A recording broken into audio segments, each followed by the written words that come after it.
오늘은 사울 왕의 월권행위라는 제목으로 말씀을 드립니다. 이스라엘 백성들이 하나님께 고집스럽게 우리에게도 다른 나라들처럼 인간 왕을 달라, 하나님께서 처음에는 안 된다고 했는데도 계속해서 요구하길래 하나님께서 그들에게 왕을 세웠는데 사울 왕입니다. 근데 그 사울 왕이 된 지 오래되지 못해서 하나님께 불순종하고 또 이스라엘 백성들에게 근심거리가 되는, 유익을 주지 못하고 근심거리가 되는 그런 사건들이 13장 또 14장 15장에 걸쳐서 말씀해 주고 있습니다. 사무엘은 사울 왕을 세울 때에 백성들에게 권면하고 경고했습니다.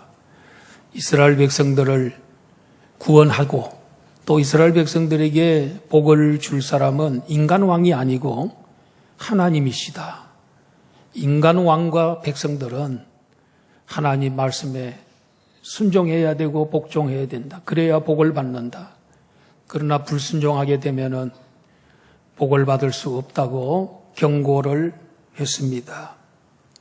그럼에도 불구하고 사울 왕은 여호와의 통치를 무시하고 참 왕이 되시는 하나님을 거역하고 있음을 볼 수 있습니다. 사울이 왕이 된 지 2년이 되었을 때에 블레셋을 공격합니다. 이스라엘의 국방력은 블레셋에 비교할 수 없을 만큼 열세였습니다. 그런데 왜 블레셋을 건드렸을까? 먼저 공격을 했을까? 이것은 얼마 전에 모압이라는 암몬이라는 나라를 사울 왕이 33만 명의 군사들을 이끌고 쳐들어가서 대승리를 거두었습니다. 암몬의 나하스가 이스라엘의 길르앗 야베스 지역을 침공해 들어왔습니다. 그래서 33만 명으로 큰 승리를 거둔 적이 있습니다. 이 전쟁은 사울 왕으로 하여금 왕의 위신을 세워주는 그와 같은 전쟁이었습니다. 왕으로 인정받는 전쟁이었습니다. 아마도 사울은 이 전쟁에서 승리를 거두고 난 다음에 마음이 굉장히 고무되어 있었고 또 우쭐해져 있었던 것 같습니다. 암몬도 이겼는데 블레셋 정도도 충분히 이길 수 있을 거다 하는 자신감을 가지고 블레셋을 침공하게 된 것입니다. 3,000명의 군사 중에서 2,000명은 자기와 함께 있게 하고 1,000명의 군사들은 자기의 아들 요나단에게 붙였습니다. 그런데 그 요나단이 블레셋을 이제 침공에 들어가게 된 것입니다. 선제 공격을 하게 된 것입니다. 이 전쟁이 점점 이제 확전이 되면서 이스라엘 백성들은 전쟁 소식을 듣고 사울 왕에게로, 길갈에 있는 사울 왕에게로 백성들이, 군사들이 몰려들기 시작을 했습니다. 저쪽도 만만치 않습니다. 전쟁을 하기 위해서 병거가 3만, 병거 3만이면 어마어마한 겁니다. 그리고 마병이 6천, 백성들은 해변의 모래와 같이 숫자가 많았습니다. 이 광경을 지켜보고 있던 이스라엘 백성들이 그 블레셋의 그 대군을 보면서 겁을 집어먹고, 또 어떤 사람들은 굴과 수풀과 바위 틈과 은밀한 곳과 웅둥이에 숨었습니다. 또 어떤 사람들은 더 겁이 나서 요단강을 건너서 동쪽으로 멀리 도망을 갔습니다. 거기에는 갓지파의 땅, 또 그리고 길르앗 지방, 이런 곳으로 요단강 동쪽으로 도망을 가기도 했습니다. 사울과 남아있는 이 백성들은 그 사울 옆에서 벌벌 떨면서 그들은 공포에 질려 있었습니다. 사랑하는 성도 여러분, 만약에 우리들이 이 전쟁터에 우리가 있다면 여러분들은 어떻게 합니까? 피난처를 찾아서 안전한 곳을 찾아서 숨어서 나오지도 않고 숨어 있겠습니까? 또 그렇지 않으면 멀리 도망을 가겠습니까? 그렇지 않으면은 사울 왕과 함께 떨면서 그 자리를 지키겠습니까? 사울 왕은 그때에 어떻게 했을까요? 7일째가 됐는데 사무엘 선지자가 와서 제사를 드려주겠다고 약속을 했는데 그 7일이 되는 날이 됐습니다. 근데 참 그 7일을 기다리기가 너무 힘들었습니다. 왜냐하면 이 블레셋 이 진영에서 지금 움직임이 심상치 않기 때문에 만약에 저들이 공격해 들어온다면 속수무책입니다. 그래서 두려워하고 있는데 그래도 7일을 버텼습니다. 그 7일이 되자마자 백성들이 막 저쪽 블레셋의 군인들이 공격하려는 태세를 갖추고 있는 모습을 보고 겁이 나가지고 뿔뿔이 사울 옆에 있던 군인들이 흩어지기 시작을 했습니다. 이제 사울 곁에는 군사들이 별로 많지 않습니다. 얼마나 초조했겠습니까? 왕이지만 두려운 건 똑같습니다. 우리가 사울 왕을 이럴 때 동정을 한다면 참 7일 동안 그래도 잘 참아줬다. 참 많이 기다렸다. 칭찬해주고 싶을 겁니다. 왜 사무엘을 기다렸을까요? 번제와 화목제를 드리고 싶었기 때문에 그렇습니다. 내가 가면은 드리겠다고 해줬기 때문에 그렇습니다. 전쟁에서 전쟁 제사를 드리고 나면 승리케 할지 모른다고 생각했기 때문입니다. 그렇게 3일, 7일 동안을 기다리던 이 사람이 7일째가 됐는데 그날은 참 더 불안하고 그 한숨 1초 1분이 긴 시간처럼 느껴지고 너무너무 힘들었습니다. 그래서 그만 사무엘 선지자가 오기도 전에 번제를 드렸습니다. 번제를 드리고 딱 돌아섰는데 그때서야 사무엘 선지자가 그 현장에 도착하게 된 것입니다. 사울 왕이 사무엘에게 인사를 문안을 했습니다. 그러자 사무엘 선지자가 사울 왕에게 정색을 하면서 왕이 무슨 일을 하셨습니까? 사울 왕이 대답합니다. 백성은 내게서 흩어지고 당신은 정한 날에 오지 아니하고 블레셋 사람은 믹마스에 모였음을 내가 보았으므로 내가 여호와께 은혜를 간구하지 못하였으므로 부득이하게 번제를 내가 드려버렸습니다. 대답을 했습니다. 그때 사무엘이 사울에게 왕이 망령되이 행하였습니다. 하지 못할 짓을 한 겁니다. 왕의 하나님 여호와께서 왕에게 내리신 명령을 지키지 않았습니다. 만약에 지켰더라면 왕의 나라는 영원했을 겁니다. 그러나 왕의 나라가 길지 못할 것입니다. 여호와께서 왕에게 명령하신 바를 지키지 아니하였으므로 그의 마음에 맞는 사람을 구하여 그의 백성의 지도자로 삼으셨습니다. 삼을 거라는 게 아니고 이미 삼았다는 것입니다. 그러면 여러분, 사울 왕이 도대체 뭘 잘못했기 때문에 이렇게 큰 책망을 듣고 복을 뺏기는, 그리고 벌을 받게 되었을까요? 또 인간적인 보편적인 면에서 사울을 생각해 본다면 사울의 행동에서 야단 맞을 만한 일이 그렇게 많지 않아 보입니다. 암몬도 이겼는데 블레셋 왜 못 이기냐? 이런 거 자신감 갖고 있는 거 나쁘겠습니까? 또 블레셋 대군을 보고 군사들이 흩어지고 도망을 가는데 무슨 조치를 취해야 되지 않겠습니까? 하나님께 급할 때 제사를 드리며 도움 구하는 것이 무엇이 나쁜가? 왕이 직권으로 제사를 드릴 수 있는 것 아닌가? 왕이 제사를 집례했다고 그리 뭐 잘못된 것인가? 이렇게 인간적으로 생각하면 충분히 동정하고 그냥 넘어갈 수도 있을 것 같습니다. 그런데 우리 하나님께서는 다릅니다. 하나님은 그를 대하는 방법이 다릅니다. 자, 사무엘상 10장 8절 말씀 한번 화면을 한번 보시기 바랍니다. 사무엘상 10장 8절 제가 읽어드립니다. 여기에 나오는 나는 사무엘 선지자고 너는 사울 왕입니다. 너는 나보다 앞서 길갈로 내려가라. 내가 네게로 내려가서 번제와 화목제를 드리리니 내가 네게 가서 내가 행할 것을 가르칠 때까지 7일 동안 기다리라.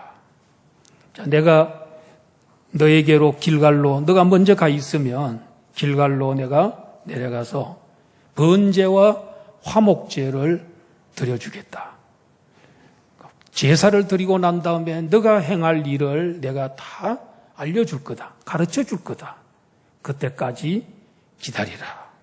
이런 그 약속을 10장 8절에서 하고 있습니다.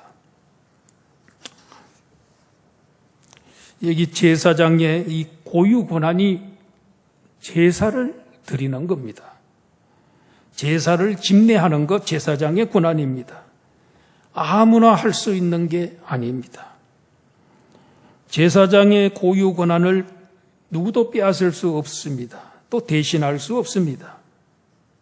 이 하나님께서 주신 고유 권한입니다. 왕의 고유 권한이 따로 있고 제사장의 고유 권한이 따로 있습니다.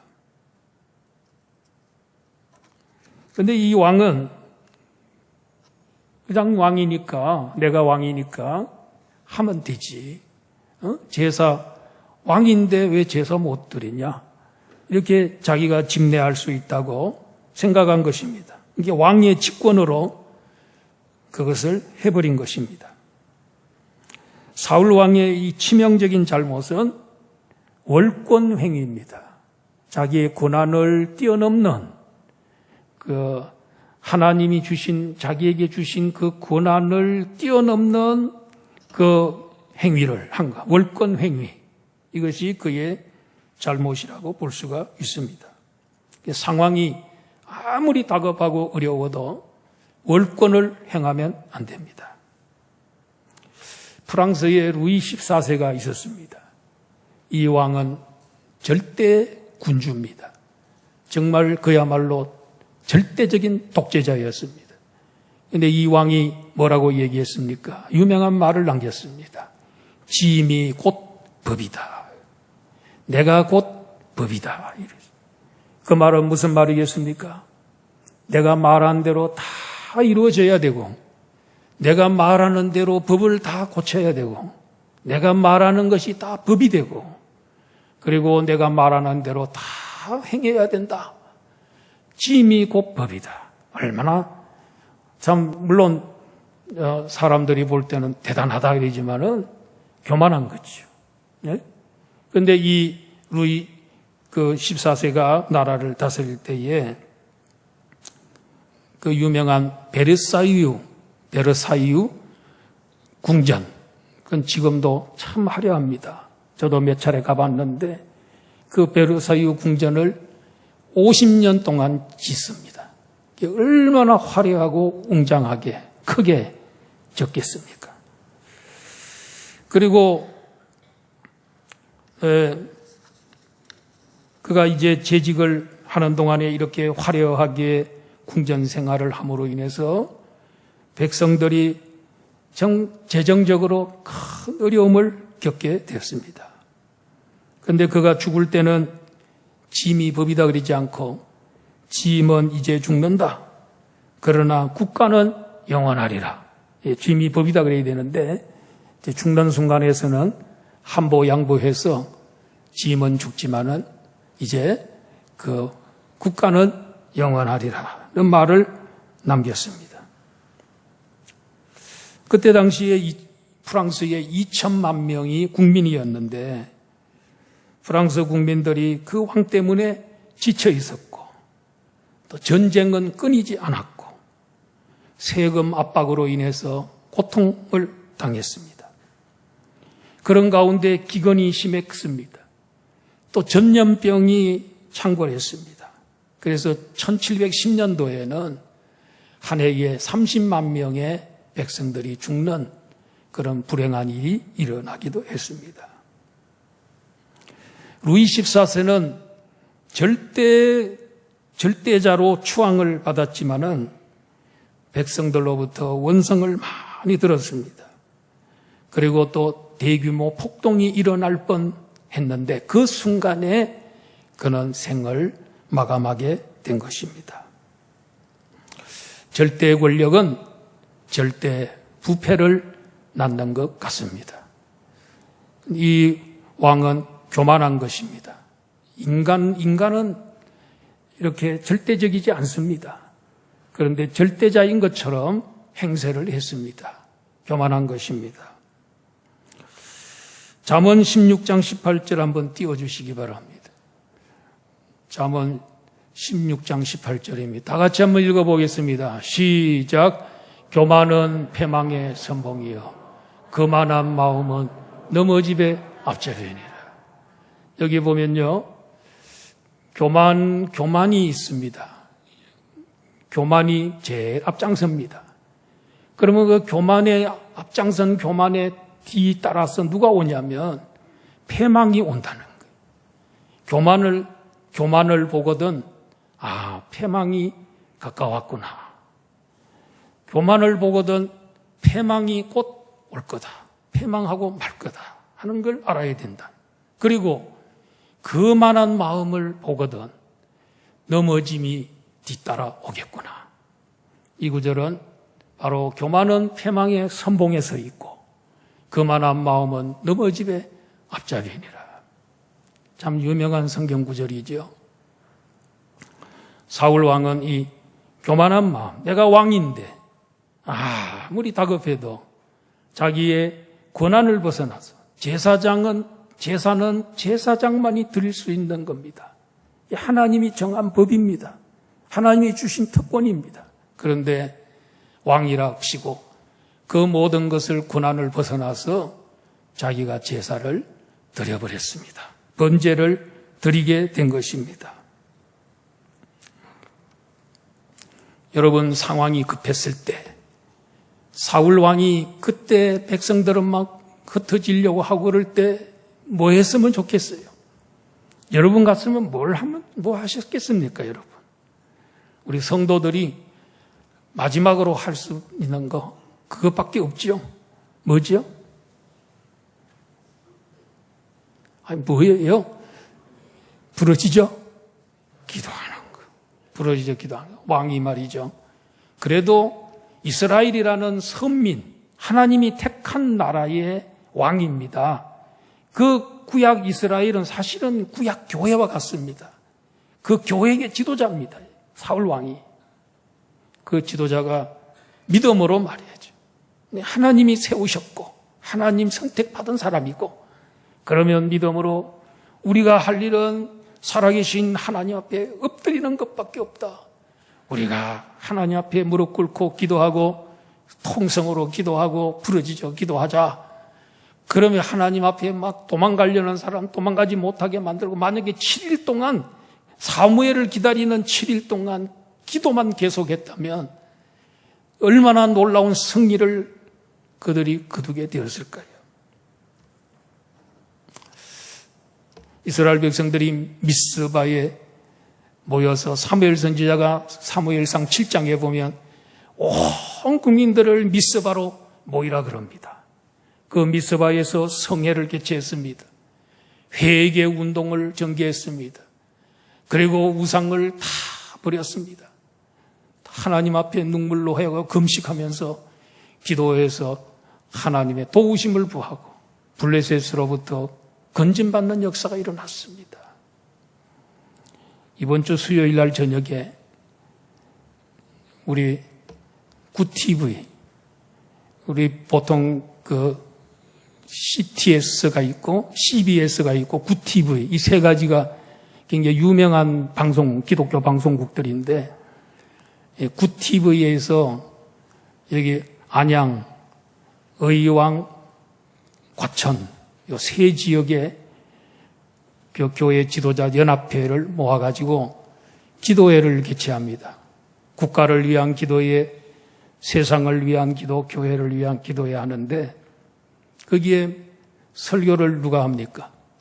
그 설교를 그래도 안양시가 제일 크기 때문에 안양시 기독교연합회 대표회장이 설교하라 이래가지고 제가 이제 설교하러 갑니다.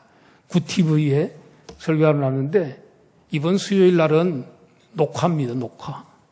그렇게 하고 언제 방영이 되는지는 잘 모르겠습니다만은 제가 이제 설교를 하고 그 후에 이어서 이용식 집사님, 뽀시기 이용식 집사님이 이제 이어서 간증을 하는 그리고 기도회를 갖는 1시간 반 동안 이런 시간을 갖습니다. 이것은 왜 그러냐면 지금 현재 우리나라의 처한 상황 이런 걸 볼 때에 코로나 때문에 또 여러 가지 문제로 어려움을 겪고 있는데 경제적으로도 정치적으로도 여러 가지 안정되지 못하고 이런 상황에서 우리가 기도해야 된다 하는 그런 취지에서 기도하는 것입니다. 여러분 많이 기도해 주셔서 하나님 말씀을 잘 증거하도록 그렇게 기도 많이 해 주시기를 바랍니다. 또 모여서 기도하면 역사가 일어날 줄로 믿습니다. 그래서 이 설교의 제목이 뭐냐? 나라를 구한 미스바 성회. 미스바 성회가 바로 나라를 구했단 말이에요. 블레셋으로부터 나라를 구했단 말이죠. 이런 제목으로 말씀을 전하는데 기도 많이 해 주시기를 바랍니다. 자, 사울 왕은 이 블레셋 군인들의 움직임을 보고 너무너무 초조해졌습니다. 그리고 너무 조급했습니다. 그래서 이 초조함과 이 모든 조급함은 그래서 제사를 드리는 일을 했는데 이건 어디서부터 오는 겁니까? 그것은 바로 불신앙에서부터 오는 거예요.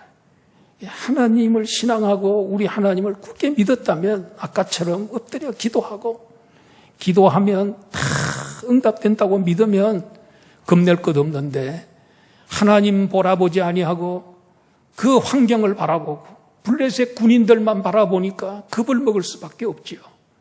그래서 조급한 마음으로 제사를 드리게 된 것입니다.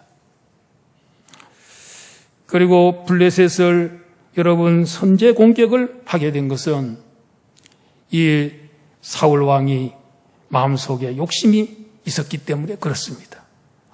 암몬을 이혼하니까 인기가 절정입니다.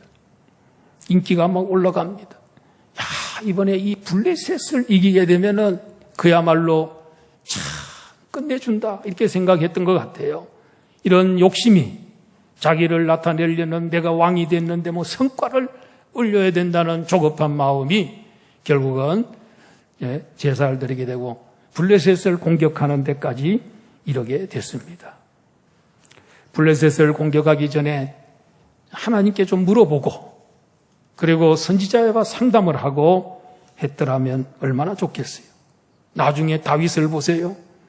다윗이 왕이 되고 난 다음에 무슨 전쟁을 하든지 하나님 앞에 물어봅니다. 하나님 올라갈까요? 말까요? 그러면 하나님 그때마다 올라가라 했을 때도 있고 치지 마라 한 때도 있었습니다. 그래서 하나님 명령에 따라 올라가면 백전백승이죠. 하나님이 올라가라 그랬는데 패배할 리가 없지요. 그런 다윗은 하나님께 물어보고 하나님 윤허를 받고 하나님 올라갈까요 말까요? 하나님의 윤허를 받고 난 다음에 공격을 기시했습니다. 그러나 이 블레셋 전쟁은 사울 왕의 야심과 욕망이 앞섰던 것 같습니다. 그렇게 시작했더라도 이왕 저질러진 일인데 그런 위급할 때 전 국민이 엎드려 기도했더라면 얼마나 좋겠어요. 그러면 사무엘 선지자가 오게 될 것이고 그 선지자가 제사를 드리고 함께 기도하면 다 물리칠 수 있는 것입니다. 욕심이 문제입니다. 야고보 1장 15절. 자, 다 같이 한번 읽어보겠습니다. 시작. 욕심이 잉태한 적 죄를 낳고 죄가 장성한 적 사망을 낳느니라. 여기 보면 이 악의 이 3대가 나옵니다. 악의 3대. 악의 3대입니다. 사망의 3대가 나옵니다. 제일 윗조상이 뭡니까? 욕심입니다. 욕심이 잉태해가지고, 욕심이 배에 잉태해가지고 자식을 낳았는데 뭘 낳았다고요? 죄라는 자식을 낳게 되더라. 욕심이 자꾸 자라면 안 돼요. 욕심을 자라게 만들면 안 돼요. 욕심이 잉태해서 낳는 것은 죄를 낳는 것이고, 근데 이 죄가 또 장성해서 자라가지고 이제 결혼할 때가 되고 이래서 결혼을 했어요. 근데 나중에 뭘 낳더라? 사망을 낳더라. 죄의 3대. 제일 위가 어디에 있습니까? 욕심입니다. 욕심이 모든 이 세상의 전쟁과 싸움에 가장 원인은 추적해 올라가 보면 딱 한 가지로 딱 남습니다. 욕심입니다. 욕심. 이게 전쟁하고 싸움하게 되고 남의 것을 뺏게 만들고 모든 것을 불행하게 만드는 것입니다. 사울 왕은 사무엘 선지자가 찾아와서 죄를 지적했을 때에 잘못했습니다 하고 회개하면 되는데 그냥 계속해서 변명하고 다른 사람에게 책임을 던져 백성들이 다 도망갔기 때문에 그리고 또 당신이 늦게 여기 도착했기 때문에 그리고 블레셋의 군인들이 움직임이 무서워서 그래서 제가 푸득불 제사를 드렸습니다. 사울 왕의 문제점은 교만했기 때문에 월권을 행한 것이고 욕망 때문에 그는 성과를 빨리 내려고 블레셋을 침공한 것입니다. 그리고 죄를 지적받았을 때에 핑계하고 그랬습니다. 그런데 여러분 죄를 지적받았을 때에 성경을 보면은 회개한 사람들 아무리 여러 번 회개했든지 어떤 회개만 하기만 하면 하나님께서 계속해서 수없이 용서해 주시고 또 새롭게 만들어 주시고 회복의 역사가 있습니다. 죄를 회개하지 않으면 회복의 역사가 없습니다. 죄를 회개치 않으면 성장할 수가 없습니다. 새롭게 되는 법이 없습니다. 그런데 회개하면 하루에 7번 너의 형제가 찾아와서 잘못했다고 진심으로 회개하거든 하루에 7번이라도 용서해 주라고 예수님 말씀했습니다. 심지어는 70번씩 7번이라도 용서해 주라고 그랬습니다. 자, 마태복음 18장 22절 말씀. 다 같이 한번 시작. 예수께서 이르시되 내게 이르노니 7번뿐 아니라 7번을 70번까지라도 할지니라. 7번을 몇 번이라도 70번이라도 용서해. 뭐 하거든? 요 이제 구절 앞에 빠졌는데 그 앞에 보면 회개하거든. 하여튼 형제가 너에게 회개하거든. 용서해 주라. 뭐하니? 용서해 주라. 그랬습니다. 회개할 때 여러분 발전이 있는 것입니다. 사울 왕은 아까 말씀드린 대로 어떤 책망을 받게 되냐? 불순종의 결과가 무엇입니까? 너의 나라가 길지 못할 것이다. 그리고 너의 다음의 왕은 하나님 마음에 드는 사람을 이미 세우셨다. 왕의 자리에 앉아는 있지만은 그러나 그건 허수아비고 진짜 왕이 이미 세워졌다. 그 누굽니까? 이새의 아들 다윗이죠. 그 당시에는 왕이 세습이 되었기 때문에 왕자 요나단이 당연히 왕이 되어야 되지만 다윗이 왕이 됐습니다. 사울 왕의 왕통은 끊어지고 하나님의 마음에 드는 사람, 하나님이 다윗을 세워서 왕을 세우셨습니다. 성경 구절 보겠습니다. 사도행전 13장 21절에서 23절인데 제가 읽어보겠습니다.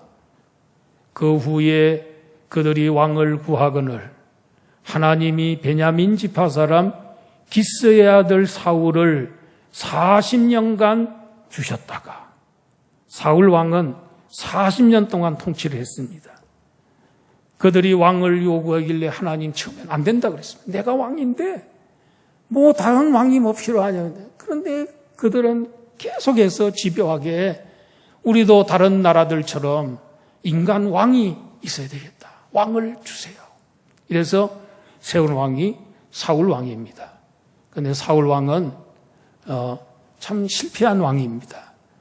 그래서 하나님이 22절에 보니까 패하시고 다윗을 왕으로 세우시고 증언하여 이르시되 내가 이새의 아들 다윗을 만나니 내 마음에 맞는 사람이라. 내 뜻을 다 이루리라. 하나님 마음에 맞는 이 왕, 이 다윗, 이 왕을 통해서 내가 내 뜻을 다 이루겠다. 이랬습니다. 그러더니 23절에 보니까 하나님이 약속하신 대로 이 사람의 후손에서 이스라엘을 위하여 구주를 세우셨으니 곧 예수라. 자, 하나님이 다윗을 통해서 뜻을 다 이루겠다 그랬는데 그러나 그 다윗은 하나의 이 모형에 불과합니다. 왕은 왕인데 그래도 사울보다는 나은 왕이에요. 그러나 완벽한 왕이 아니에요. 그것도 40년밖에 통치 못했어요. 그런데 영원한 왕, 그리고 완벽한 왕, 그 왕을 보내주겠다. 인간 왕은 실망을 줄 것이고 인간 왕은 구원을 이룰 수 없다. 그런데 다윗과 같은 왕은, 이 왕은 그래도 왕들 중에서는 그래도 괜찮은 모범적인 왕입니다. 그러나 그 왕이 아닌 그의 후손 중에 1000년 후에 태어날 그 왕, 나사렛 예수 그리스도, 그분을 통해서, 그를 통해서 하나님 뜻을 다 이루리라. 예수님은 겟세마네 동산에서 기도하실 때에 아버지여 이 잔을, 이 죽음의 잔을 내게서 옮겨 주옵소서. 그러나 나의 원대로 마시고 아버지의 원대로 하옵소서. 그러더니 예수님 몇 시간 후에 십자가에 달려서 죽어주셨습니다. 인류를 위해서 대신 죽으셨습니다. 십자가에서 돌아가시기 바로 직전에 다 이루었다. 하나님께서 자신을 통해서 이루시기를 원했던 구원의 역사를 다 이루었고 나는 율법을 완성했고 하나님 앞에 온전히 순종했습니다. 나는 다 이루었습니다. 텔레스타이, 내 모든 값을 다 지불했습니다. 죄인들의 지은 죄값을 내가 다 지불했습니다. 텔레스타이, 다 이루었다. 이 구원의 완성을 선포한 다음에 예수님이 운명하셨던 것입니다. 3일 만에 살아났습니다. 하늘 보좌 우편에 하나님과 동등한 위치에 올라가 앉아 있습니다. 우리 성부, 성자, 성령은 본질과 권능과 영광이 동등합니다. 그래서 하나님 우편 옆에 자리에 앉아 있는 겁니다. 동등하십니다. 권세도 영광도 동등하기 때문에 앉아 있습니다. 그리고 하늘과 땅을 다스리는 권세를 그분이 받으셨습니다. 그분이 오늘 제자들을 향하여, 교회들을 향하여, 오늘 우리들을 향하여 말씀하셨습니다. 너희는 가서 모든 민족으로 제자를 삼으라. 그리고 세례 베풀고 가르쳐 지키게 해서 나의 제자로 만들어라. 그런 사람에게 내가 세상 끝날까지 항상 함께 있어 주겠다. 오늘 하늘과 땅에 움직이는 권세를 가지신 주님이 영원한 왕이 되셨어. 그분은 예수의 나라를 이루시고 하나님 나라를 만드신 그분이 오늘 영혼을 구원하여 제자 삼는 사역을 하는 자들에게 세상 끝날까지 항상 함께해 주는 줄 믿습니다. 그러니까 실패가 있을 수 없습니다. 여러분, 가정교회는 실패라는 거 없습니다. 여러분 반드시 주님으로 말미암아 승리할 줄로 믿습니다. 이 세상의 왕들은 우리에게 실망을 줄 뿐입니다. 세상의 대통령이나 수상들이나 임금들이 자리에 즉위할 때 보면은 다 백성들에게 정말 좋은 걸 약속합니다. 그야말로 그들의 얘기한 대로 공약대로만 다 된다고 하면은 이 세상은 진짜 유토피아가 이루어집니다. 이상향의 세상이 될 겁니다. 그런데 지금까지 대통령 중에 그렇게 공약한 대로 다 멋있게 나라를 이룬 대통령이 있습니까? 임금이 있습니까? 수상이 있습니까? 없습니다. 다 거기서 거기입니다. 다 실망을 줄 때가 많이 있습니다. 그런데 우리 예수님만은 하나님의 아들이시고 진정한 왕, 우리를 위해서 죽어주시고 부활하신 그분만은 영원한 왕입니다. 구원을 이루시는 왕입니다. 우리에게 참으로 좋은 것을 주시는 진정한 평화를 주시고 진정한 영생을 주시고 진정한 기쁨을 주시는 왕인 줄로 믿습니다. 우리는 이 세상 왕을 의지하지 말고 우리의 영원한 왕이시고 만왕의 왕이신 예수님만 의지해야 될 줄로 믿습니다. 진정한 왕이요 만왕의 왕이신 예수님의 인격과 삶을 그리고 행위를 닮아야 되겠습니다. 그래서 우리는 겸손하고 믿음으로 행하고 욕심을 부리고 늘 회개하면서 살면 하나님께서 우리에게 큰 복을 영원히 누리게 할 줄로 믿습니다. 주님만 바라보고 주님만 찬양하며 사는 성도가 되기를 주의 이름으로 축원합니다.